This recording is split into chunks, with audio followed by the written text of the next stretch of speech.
굳이 내가 어렵게 타고난 그 고유한 특성을 거짓 비판에 속아서 일부러 죽이지 마세요. 그거 살려서 나만 할 수 있는 그것을 하시고요. 나만 될 수 있는 그 사람이 된다면 대박입니다.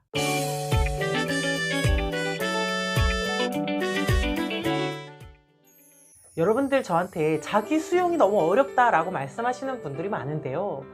내가 나를 자연스럽게 받아들이지 못하고 늘 내가 못마땅하고 남의 눈치 항상 보면서 소심하게 행동하는 그런 사람들은요. 사실 이 내면의 비판자가 강한 사람일 수 있습니다. 초자아가 강한 기질로 타고났을 수도 있고 아니면 부모님의 엄격한 그런 양육 방식에 의해서 그렇게 되었을 수도 있고 아니면 예민한 거죠. 그래서 부모의 한두 번의 훈계에도 한두 번의 이렇게 엄격한 말에도 아주 크게 상처와 손상을 입는 그런 사람이었을 수도 있어요. 아니면 창피하고 수치스러웠던 여러 가지 경험들에 의해서 그렇게 됐을 수도 있어요. 아이들도 다 자기 주장이 있고 자기 뜻이 있는데 부모가 그거를 다 통제하고 억누르고 자기 뜻대로만 아이를 조종했을 경우에 아이는 화가 나요. 답답하고 억울하고 분노합니다. 그런데 그 부모는 그런 감정을 받아주는 그런 공감적인 사람이 아니었고 엄격한 통제자였기 때문에 아이는 그 분노를 표출하지 못했겠죠. 그리고 그 화를 자기 자신에게 돌려서 자기의 주장과 욕구와 감정들이 막 올라올 때 그것을 죄책감, 수치심 이런 것들로 느끼게 돼요. 내가 내 모습으로 나 있는 모습 그대로 사는 것에 대해서 죄책감을 느낀다. 수치심을 느낀다?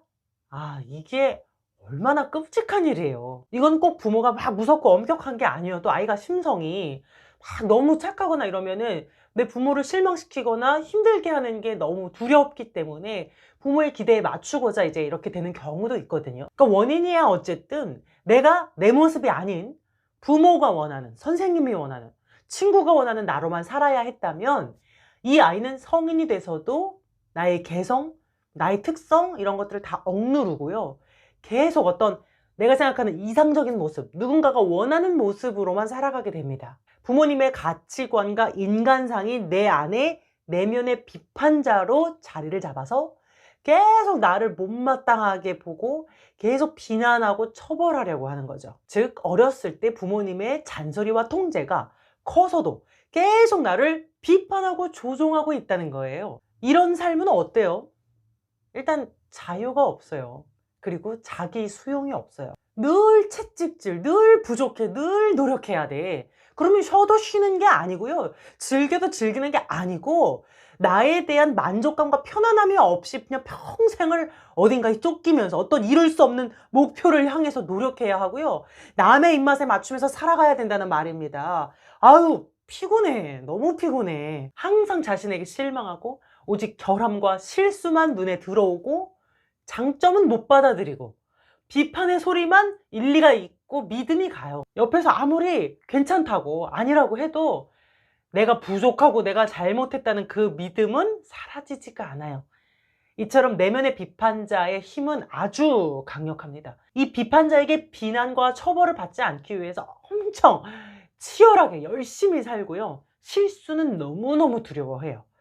그리고 또 한편으로는 비판자는 강한데 열심히 살지 않는 사람이라면 아주 크나큰 죄책감에 빠져 살고 자기 혐오하면서 살아요. 이런 사람들은 우울증에 걸릴 확률이 남들보다 훨씬 높아요. 왜냐면 내면의 비판자는 어렸을 때부터 지금까지 계속 이루기 힘든 것들을 우리에게 요구하고 기대했어요. 여러분, 근데 우리가 정말 그 비판자가 원하는 모습으로만 살 수 있어요? 그럴 수 없잖아요.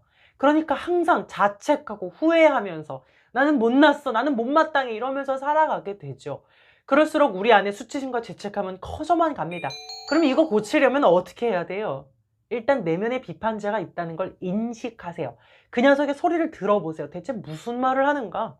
그 잔소리와 비난을 일단 알아차리는 게 중요해요. 그 다음에 야 저리 꺼져! 잔소리하지 마! 비판하지 마!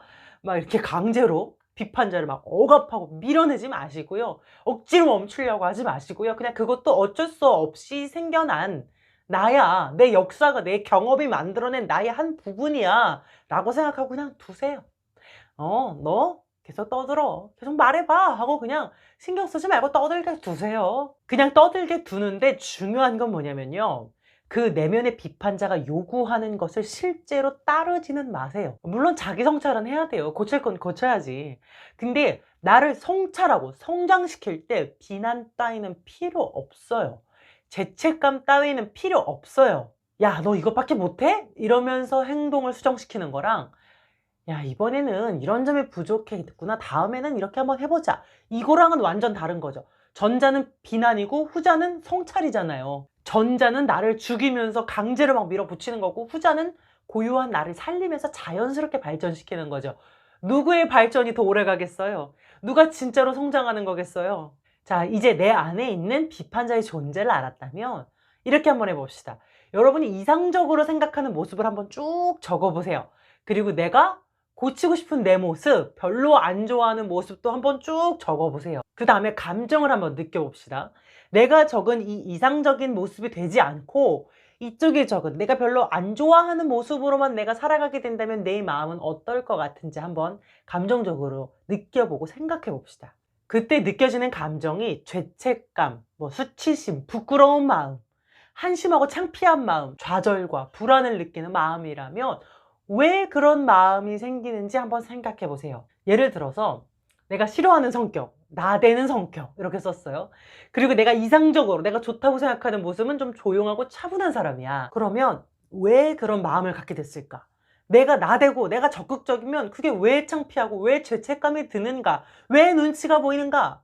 어렸을 때 내 성장 과정을 한번 쭉 생각해 보세요. 누가 나의 적극적이고 활발한 모습을 제지했지? 나의 어떤 환경이, 어떤 경험이, 어떤 말들이 나를 그렇게 만들었을까 한번 생각을 해보세요. 또 그 반대가 될 수도 있겠죠? 나는 나의 조용하고 차분한 모습이 싫어. 좀 활발하고 적극적이고 시끄러운 그런 사람이 되고 싶어. 그러면 그건 또 왜? 내가 차분한 모습이면 어떤 마음이길래, 어떤 감정이길래 하고 나의 감정과 나의 과거 경험들 한번 쭉 생각해 보세요. 분명 뭔가가 있을 거예요. 내가 그게 싫어지고 이게 좋아졌던 어떤 뭔가가 있을 거라고요. 이처럼 내면의 비판자는 사람마다 비판하는 내용이 다 달라요. 그러니까 되게 터무니없고 줏대없는 녀석이죠. 한 사람 안에서만 절대적인 신념일 뿐이지, 아니 사실 누구에게는 적극적이라서 비난하고 누구에게는 소극적이라서 비난한다니까요. 근데 그게 우리의 믿음이 돼버렸다니 웃기잖아요. 누군가에게는 거짓말이 되게 미친 듯이 잘못한 짓일 수 있는데요. 누군가에게 거짓말은 괜찮아, 그 정도는 뭐 할 수도 있지. 근데 오히려 예의 바른 게 엄청 중요한 문제일 수 있거든요. 이와 같이 비판의 내용이 다 다르다는 건 내면의 비판자는 우리의 과거 경험, 우리 부모들의 가치관, 내가 들어왔던 말 등등등에 따라서 제각기 다르게 비난하는 아주 상대적인 녀석이라는 거죠. 그러면 그걸 따를 필요가 있어요? 그걸 따르지 못해서 거기 도달하지 못해서 나를 한심해할 이유가 있어요? 내가 가진 어떤 특성과 어떤 감정들, 어떤 행동들이 어쩌면 누군가에게는 너무너무 갖고 싶은 점이 될 수도 있어요. 여러분은 생각보다 더 멋진 사람일 수도 있어요.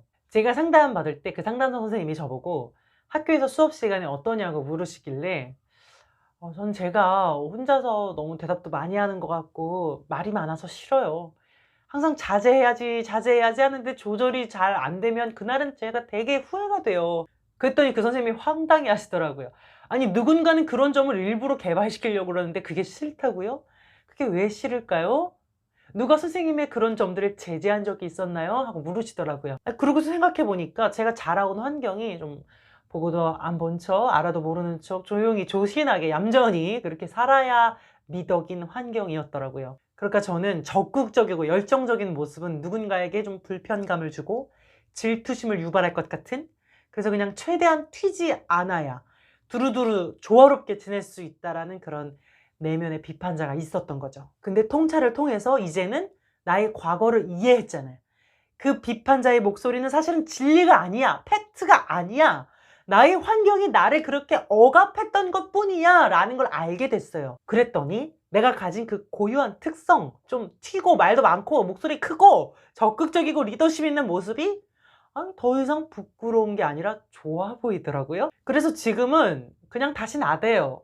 다시 튀어요. 예전에는 억제하면서도 막 어쩔 수 없이 참지 못해서 삐져나오는 그런 나댐이라서 되게 마음 불편하고 후회하고 막 이불킥하는 그런 나댐이었다면 지금은 아니야. 편하게 나대요. 현재 나로 인해서 여기 분위기가 살고 있구나. 아무도 날 재수없다고 생각하지 않는구나. 나 혼자 그렇게 생각한 거구나. 나는 그 누구도 흉내내지 못할 아주 자연스러운 똘끼를 가지고 있어. 이런 나됨은 재능이고 이거는 내 자산이야. 이런 마음으로 그냥 편안하게 내가 타고난 모습 그대로 표출하고 사니까 마음이 너무너무 편해지고요. 사람을 대할 때도 한결 자연스럽고 당당해지더라고요. 이처럼 여러분이 이상적으로 생각하는 모습과 내가 싫어하는 나의 모습 모두 내 과거에 영향을 받은 것뿐이지 그게 팩트가 아니고 진리가 아니라는 것을 아셔야 돼요. 자, 이제부터 여러분이 타고난 고유한 모습 그대로 사세요. 그게 가장 자연스럽고 가장 매력 있거든요. 노력해서 얻어지는 거하고 그냥 타고난 나의 특성은 그 능력의 차원이 달라요. 전지현이 했던 대사잖아요. 아, 이렇게 태어나기가 얼마나 힘든데 굳이 내가 어렵게 타고난 그 고유한 특성을 거짓 비판에 속아서 일부러 죽이지 마세요. 그거 살려서 나만 할 수 있는 그것을 하시고요. 나만 될 수 있는 그 사람이 된다면 대박입니다. 여러분도 행복하고 당당하고 편안해지실 수 있어요. 더 이상 여러분의 찬자를 막지 마세요. 여러분 어쩌면 되게 멋진 사람이실 수도 있어요. 그거 살립시다. 다음 영상에서 만나요. 웃음을 주는 따뜻한 상담사 우따였습니다.